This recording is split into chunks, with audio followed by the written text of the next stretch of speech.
Joining me right now with an update is New York Congresswoman Elise Stefanik. She's the House Republican chairwoman. And Congresswoman, it's always great to see you. Thank you so much for being here. Is that what you want? You want the cap lifted to $65,000 up from the current $10,000? No, certainly that a number of numbers have been discussed, Maria. My priority is getting this bill across the finish line. So, of course, I am one of President Trump's strongest allies and have been working to bring this to a resolution to cut taxes for all Americans, but also address this double taxation issue, which President Trump campaigned on when he campaigned in New York State. Many of our members have been working on this for over 2 years. It's an area where it would relieve taxes for hardworking families in areas where President Trump did increasingly well this last election cycle. So we are getting there. We know the importance of getting this bill across the finish line for tax cuts for all Americans, to unleash energy independence, to secure the border. So President Trump will have a warm welcome. It should not have dragged on this long, Maria. This is President Trump's top agenda item. He is the best closer there is. He is the one who is going to get this done. But certainly I've been engaged to bring this to a resolution that works for swing state New York districts, safe New York districts, and safe districts across the country. Well, I know that when leadership first said $30,000 was where they wanted to take it, you and some of your colleagues thought that wasn't high enough. The issue with that, Maria, is there was no discussion. There was no discussion with the members whose districts were impacted. And when you look at districts like Long Island, that was not going to be acceptable in terms of what that cap needed to be. There needs to be engagement. It needed to be earlier in the process. And certainly that's why I stepped up to bring people together with leadership to get this done. This is not going to hold up the bill. We are going to lead to deliver President Trump's one big, beautiful bill on behalf of the American people. So did I step up? You bet I did, Maria, because I know that this was with this slim majority, we have to deliver on President Trump's agenda. So we are moving towards a resolution that works for the entire House Republican Conference. And most importantly, this is important for the American people. This is what we ran on, and this is what we're going to deliver. So, I mean, you want to get this out of the House by what? Thursday, right? Before you all leave for the Memorial Day weekend. You've got other members who aren't as concerned with SALT, but they're concerned about spending cuts, particularly as the president also wants the debt ceiling raised by $5 trillion as we approach the X date. Where are you on that? Do you think you'll be able to identify enough cuts to placate the other members who say this is not the bill that actually gets us to real spending cuts? So this is a balancing act, Maria. You have members from all different types of districts across the country. What I believe is most important is this is President Trump's agenda. This is our one opportunity to deliver for the American people. We need to see that as the result. So this is about extending tax cuts. It's no tax on tips, no tax on Social Security, unleashing American energy independence, and securing the border once and for all, which President Trump has done by executive action. But we need to codify that and provide the federal funding to do so. That is what this is about. And these details, while they are important, we need to not let them get in the way from delivering on this for the American people. So these conversations, which should have happened months ago, they are happening now to bring this to a close. And that's why I think President Trump coming to Capitol Hill, he is the most important viewpoint in terms of getting this done. And members are looking forward to hearing from him directly. All right. That's terrific. What's the most important thing you want to hear from the president today? I think what we want to hear from the president is the importance of unifying, and Republicans are ready to step up to unify, to deliver, and then we have to work this way through the process when it comes back from the Senate, Maria. So this is one first step in this big, beautiful bill process. Yeah, I mean, your colleagues need to understand the ramifications if this doesn't get through and the 2026 elections, and whether or not you're going to see the Democrats take the gavel and start going all in on trying to impeach President Trump. That's for sure, because Hakeem Jeffries as a Speaker of the House is not something I think you and your colleagues want to see. But I got to move on and get your take on other things. House Republican leaders, including yourself and John Molinar, the head of the China Select Committee, are demanding transparency from Harvard and its president, Alan Garber, following evidence of repeated collaborations between faculty and the Chinese Communist Party.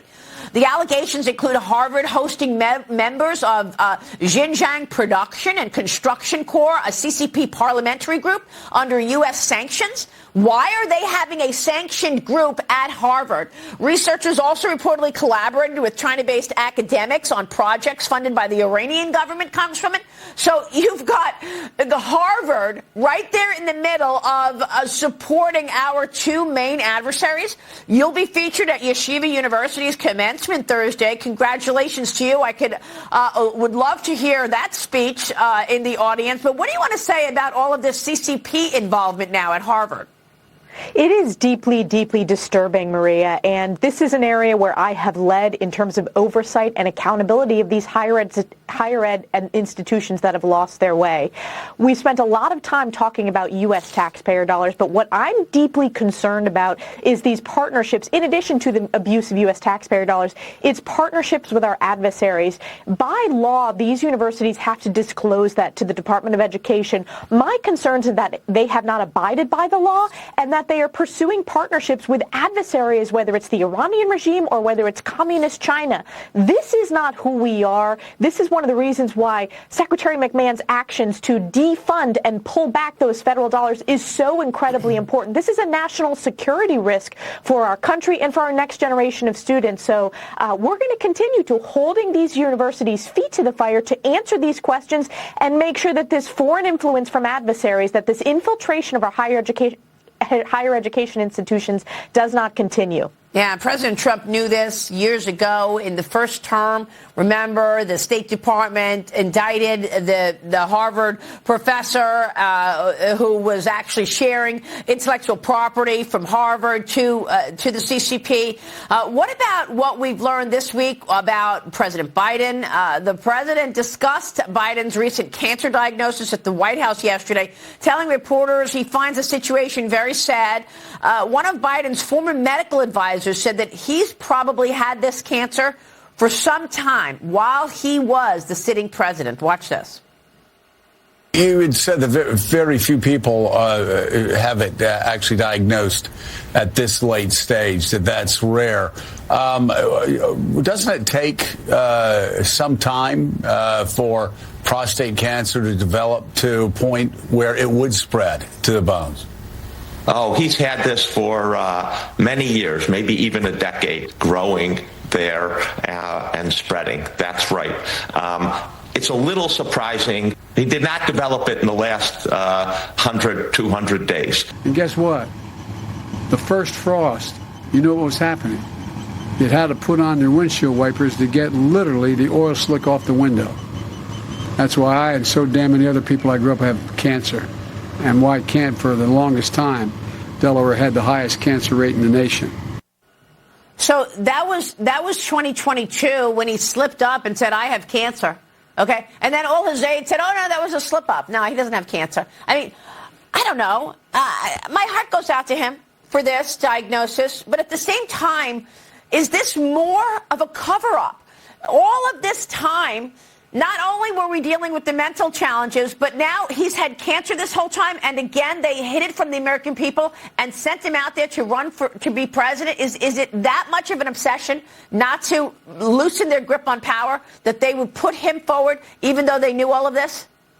Well, certainly, Maria, I share President Trump's best wishes for Joe Biden and his family. This is a horrible health situation that has impacted so many families, but it forces the questions of there was a fundamental lack of transparency. And what's worse is I believe there was a cover-up. We know this now, that there was an absolute cover-up of the aides around President Biden, of his health records in terms of how deeply, deeply ill-prepared and unable to complete the job of President of the United States. The President of the United States has the best doctors in the world, and yet this was never disclosed to the American people. This was hidden. It forces more questions than not of what was happening? Why was this withheld? Was it so political that they withheld this information from the American people? Yeah. It forces more of these questions. Again, we wish the Biden family as much healthful recovery as possible, but it opens up more questions that it is our responsibility to ask as Americans. How could this possibly have happened? And what I do think is ridiculous is now you have members of the media, not you, Maria, who were part of this cover-up, who smeared Republicans, who said that Joe Biden was not able to do this job, and now they're out there saying, oh, yes, this was ridiculous. They were part of this cover-up. I remember I had said years ago that the aides around the White House there could be a catastrophic health event, and they would not tell the American people. That has proven to be the case, Maria, and we were smeared for saying that. Yeah, I know you are, and we were as well, by the way.